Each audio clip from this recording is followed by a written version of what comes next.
In our village, bigger is always better. My sister-in-law, built like a tank. Ahong was the heaviest woman in the whole village, and she was carrying 19 kids in one pregnancy. To marry her, my dad put up 12 gold silk nets, worth every bit if it meant getting her. That night, my brother was drinking it up with the guests. Everyone was looking at him like he'd won the lottery. Dafu, man, you are one lucky dude. Ahong's gotta be pushing 100-some pounds, right? Dad was flushed red from drinking, just grinning away. What are you just standing there for?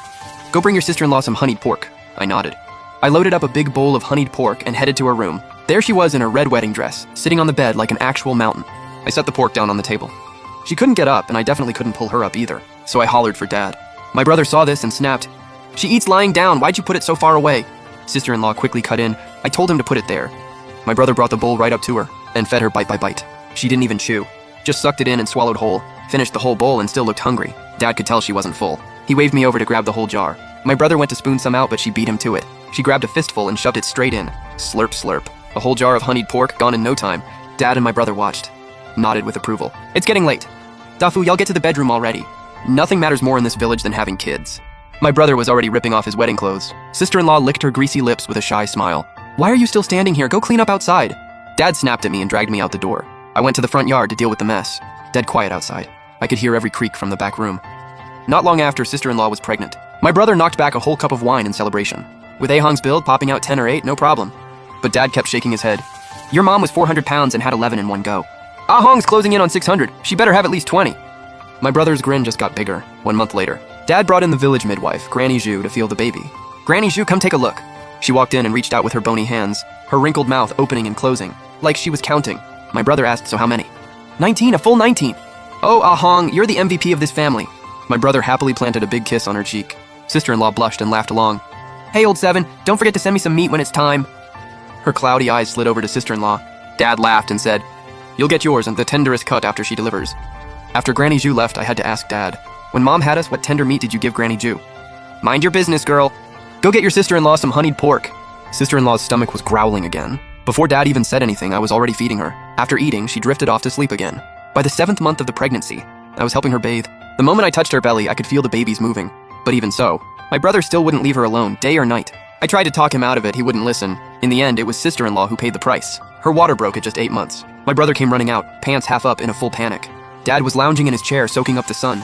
The second he heard, he jumped right out of that chair. You idiot, you couldn't be a little careful? My brother looked like he was about to cry. If I didn't go for it then, I'd have missed my shot. Dad turned and barked at me. Girl, go get Granny Zhu now! I snapped out of it and bolted out the door. Granny, my sister-in-law's in pain. I grabbed Granny Zhu and we ran. Brother Aisheng followed behind carrying her red kit. She's not due yet. How is she already going? She smacked her forehead. Bet someone was afraid of missing his chance. Men, they're all the same. By the time we got there, Granny Zhu was out of breath. Aisheng came running up behind with the kit. Granny took the box and went inside. I tried to follow, but Granny blocked me at the door. Unmarried girls don't come in. And she shut it hard. Every scream from inside twisted my gut. After a while, the screaming stopped. I went to knock, but Dad sent me off to get water and food instead. By the time I got back, the door was open, and it was dead silent inside. Granny Zhu walked out carrying her red kit. Babies are fine, just a little small. That's a relief. Dad and my brother exhaled. I asked, what about my sister-in-law? Granny just let out a sigh, no answer. I peeked inside and locked eyes with sister-in-law, her eyes wide open. Then I looked down. The bucket by the bed was full of blood, and on the inner side of the bed, a bundle of white silk. In our village, newborns come wrapped in white silk. They don't emerge for 7 days. Granny Zhu glanced over at Dad. Once everything's cleaned up, have Dafu bring it over. Dad rubbed his hands together, beaming. Sure, sure, sure. Aisheng stood beside me and pressed his lips together. He leaned in and whispered, you want to run? I can help you. That came out of nowhere. By the time I processed it, he was already gone with Granny Zhu. Tonight, the relatives are coming to celebrate the birth. Go to bed early.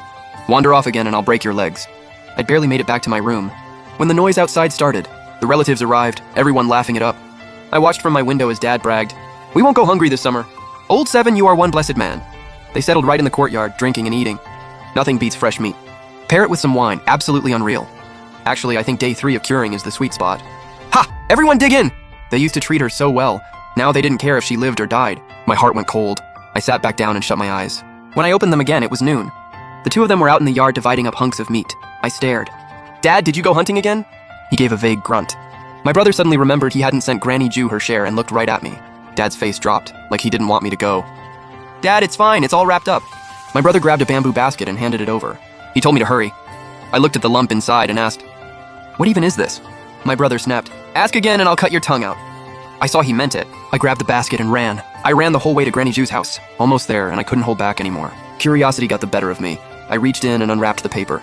The second I lifted it, I froze dead in my tracks.